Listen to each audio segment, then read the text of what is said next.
So we'll begin with, well, what is cancer? Well, it's an abnormal cell growth, and the term you might hear is neoplasia, or neoplasm, or neoplastic. It's a Greek word, new growth. But neoplasia doesn't mean cancer. Okay? It just means a new growth, and a neoplasm could be malignant or benign. Now, benign means it's not cancer, but it's a growth. It's a tumor. It's not a malignant tumor, but this tumor is not going to invade. It's not going to go into nearby tissue and start destroying it. And as importantly, it's not going to spread to other parts of the body. That's what a benign tumor is. Now, malignant in general is something that grows more rapidly. It can invade, so it'll start destroying tissue near it, not just pushing it aside, but literally destroying tissue near it. And most importantly, it has the potential to spread. And metastasis for solid tumors is when something has spread to a place that's distant from where it began. Now, the idea of invasiveness and spread is critically important to adult cancers. And where you hear about adult cancers is early detection is important. Getting a tumor early before it's invaded, before it has spread. For the most part, that's not true for childhood cancers. And the reason that is, it's probably the nature of the tumor that is going to determine what it's going to do. There are tumors that are just going to spread, whether you catch them early or late, and tumors that are just very unlikely to spread, whether you catch them early or late. So when families come in, the most common early question is, did we get it early? And the reality is, yes, you probably caught it early, but whether you caught it early or late is not nearly as important for childhood cancers as it is for cancers in adults as far as the outcome. It's inherent, or it belongs to the tumor itself as far as what that tumor is going to do, much more than whether you catch it early or late. Another question is, well, is it inherited? Is it something that I did? And there are what we call heritable cancer syndromes that can increase the chance that a family member has cancer. But the reality is very, very few cancers turn out to be familial. It's just not the case. And when we talk about genetic changes, we talk about mutations, changes in genes. But almost all those changes that lead to cancer are only occurring in the cancer cells themselves. They're just in the tumor. They're not in the rest of the body. So they didn't inherit it. Your child didn't inherit it, and it's in all the cells, and one became malignant. In most cases, the genetic changes we're talking about are just in the tumor and are not passed from generation to generation. Well, how common is it?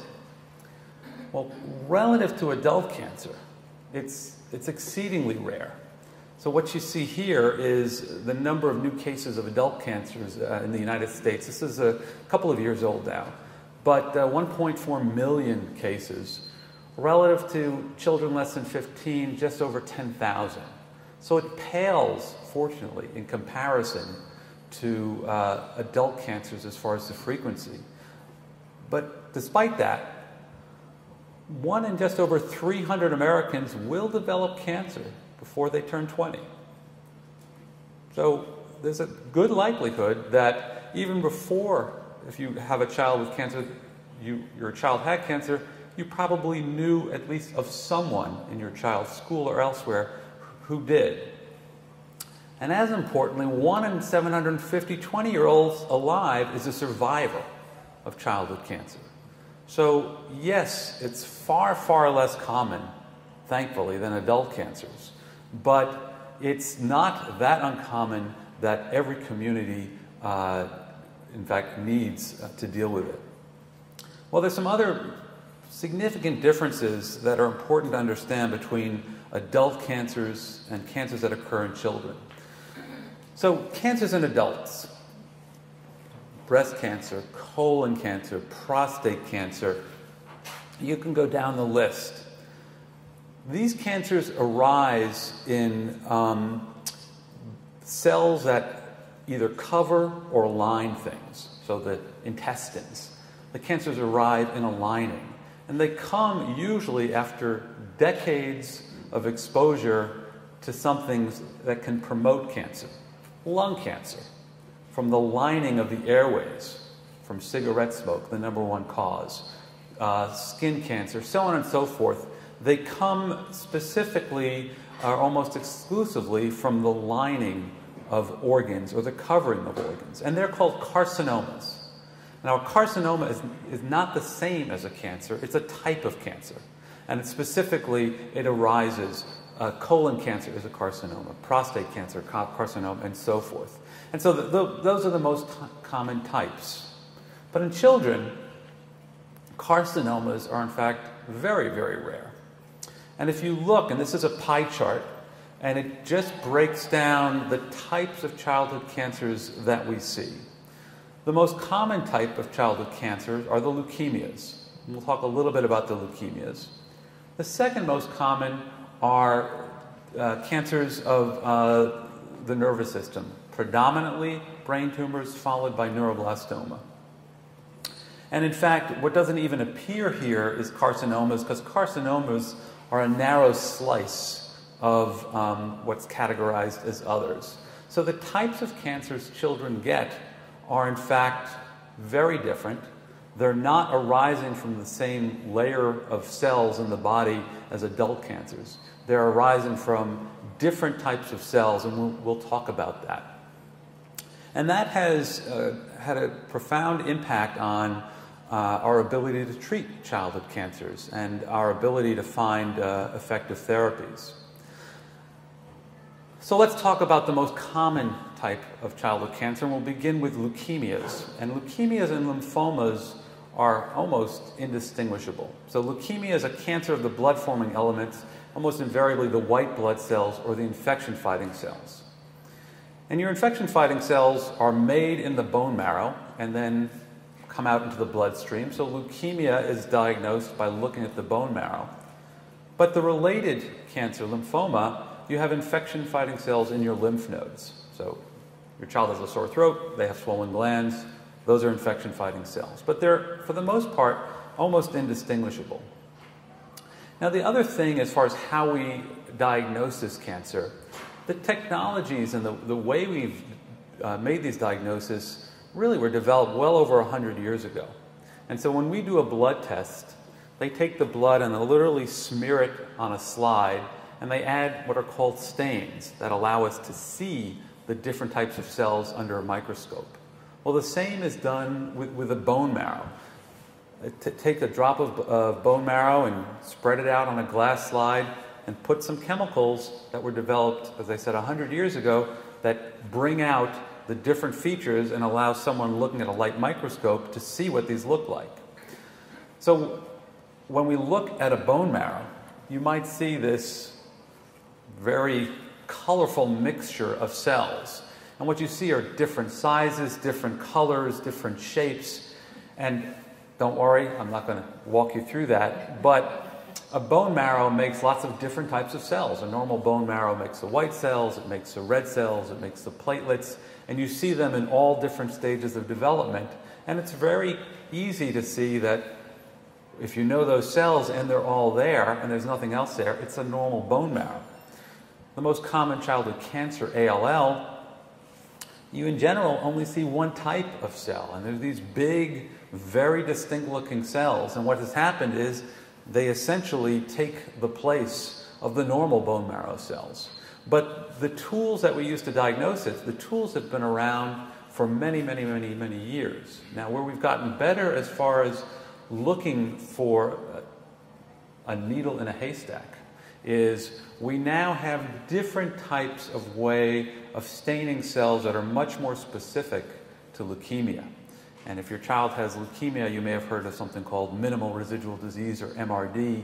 They have more specific tests, but the principles are the same. You take the cells, you treat them in some way, and you either look at them under a microscope or under other machines that can actually look at the cells and look for the signal that you've put on it with a tag. So let's move on, and I'm just going to very briefly talk about the types of childhood cancers. I'm not going to spend any time going into specific details, but we'll leave time to take your questions. So a term you may not have heard, but that doctors tend to use are something called embryonal tumors. And the embryonal tumors are tumors like Wilms tumor, a brain tumor called medulloblastoma, neuroblastoma. And where the term comes from is when pathologists from decades ago looked at these tumors under the microscope. They said, well, the only time we've seen a cell that looks like this is when we've looked at cells from an embryo that's developing. We see cells that resemble it. So cells that are very early in development. That's not to say that those cells are malignant or that's where it started, but that's what they look like under the microscope. And so they've been classified, and they behave somewhat similarly as far as a class of tumors. But under the microscope, they have some very similar features to cells that you might only see not in an adult, not in a child, but only in an embryo. Sarcomas. So what is the term sarcoma? Well, sarcoma is a cancer of connective tissue, the tissues that hold the body together. The bones, the muscles, the cartilage, the tendons, everything that sort of is the glue that keeps the body together. These are the sarcomas. And so common sarcomas that you hear about in children, rhabdomyosarcoma, tumor of the muscle, osteo, tumor of the bone, Ewing sarcoma, another tumor of the bone. But the sarcomas, again, they're not arising from the lining, the GI tract, the lining of the lungs.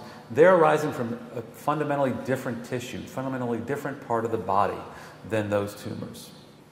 Now, this is an MRI, and it's basically a picture looking right through the middle. And what's distinct about childhood brain tumors, and I'll see if I can point there, most childhood brain tumors arise in what's called the posterior fossa, or the bottom part of the brain stem, the cerebellum. The vast majority arise there in children. Brain tumors in adults almost never arise down there. They arise in the higher part of the brain. So common childhood brain tumors are terms like astrocytoma, medulloblastoma, the brainstem gliomas, ependymomas. So the terms that I'm hoping are sorting out: carcinomas, mainly in adults, from the covering or lining; sarcomas, the blood-forming elements, leukemias, lymphomas, and the brain tumors, much more common in children. The other thing I think that's important to talk about is, how do we get to where we are today? So you will often hear of childhood cancer being touted as a success story. Almost 80% of children are cured. Well, we have to talk about what it means to be cured and the price that your family is paying for that cure. But 80% being cured certainly doesn't help if your child is not one of those who's cured. But it's important to understand how we got there. And I want to just use leukemia, which was the tumor that really, or the cancer that really set the stage for treating all cancers, not just childhood cancers, but adult cancers as well, and talk about when this began.